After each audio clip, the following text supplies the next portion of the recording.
Why is everything so expensive? Well, the short answer is inflation. We can see many examples of inflation affecting the American consumers today. For example, just look at the price of a Happy Meal. Back in 1973, the price of a Happy Meal was $1.10. Today, the price of a Happy Meal is $3.30. We can also see this happen through gallons of milk. While cows haven't really changed much, the prices of milk has. In 1913, a gallon of milk was 30 cents. Today, it's $3.53. So why is it getting more expensive? To really understand what is happening, we need to know the definition of inflation. A gradual loss in purchasing power due to the broad increase in prices over time. But what does that actually mean for you? Well, let's take an example. Let's say I want to buy apples. I make $10 and apples cost $1. I can buy, you guessed it, 10 apples. But in this inflationary example, I still make $10, but the prices of apples went up to $2. So in this example, I can only afford 5 apples. The reason I can only afford 5 apples is due to inflation. Now, how do we track inflation? Well, currently in the United States, we track inflation by measuring what's called the CPI.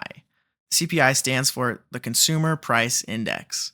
Essentially, it tracks prices over a bunch of different industries and averages them out to get a rate. We can see many examples of inflation happening all around the world back in history.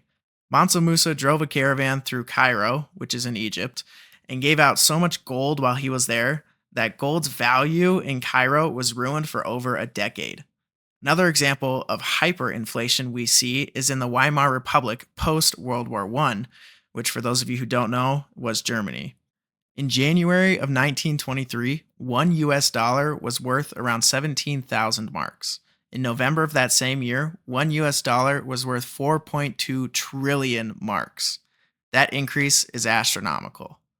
But why does inflation happen? Well, there are a few reasons. One can be production costs rising, as well as shipping costs and supply chain disruptions. But two, money printing, which is the biggest issue today. First, let's look at how the supply chain can affect inflation. For those of you who don't know, when I say supply chain, I essentially mean producers getting their goods to the stores that you buy them from. What happens when there is a disruption in the supply chain is existing inventory prices spike to compensate for the lack of supply in the marketplace. Another reason inflation can happen is when production costs rise. When production costs rise, that rise in price is typically passed on to the consumers. Now, what does this actually look like? Let's say it costs you around 30% to make a product and your profit is the other 70%. So on $10, your cost is $3 and your profit is $7. If your costs rise from $3 to $5, but you want to keep the same profit of $7, you have to end up selling that same product for $2 more.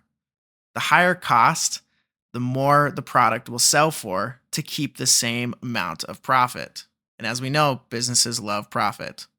Now, the biggest reason for inflation today is money printing. Money printing is whenever extra currency is added to the current supply without subtracting the same amount first. We can see a recent example of this affecting the United States. How does US inflation work? There are 3 factors at play here. 1, the Federal Reserve. 2, the government. And 3, the American citizens. How this works is the government decides they want to print more money. So the government then tells the Fed to print the money, which is the actual printer of the dollars, just like the mint. And then that circulation eventually ends up in the hands of American citizens. So once that money reaches the pockets of Americans, they can use that to spend on anything they want: food, toys, phones, etc. Now, what happens when the government wants to print more money in this fake scenario, but it's not so fake, is the Federal Reserve prints extra money. So every American citizen has more money to spend. They can buy more stuff. This can be done through stimulus packages, stimulus checks, pretty much anything. If the citizens have more money to spend, businesses will charge more to account for the new extra demand. So, by following this example, more printing equals higher inflation, generally speaking. And we've seen recent examples in the US. During COVID in 2020, the Fed printed more money than it ever has, way more money. And in 2022, inflation has hit its highest rate in over a decade. Is this a coincidence? I think not. As always, feel free to let us know what you think down in the comments below, and I hope to see you on another video.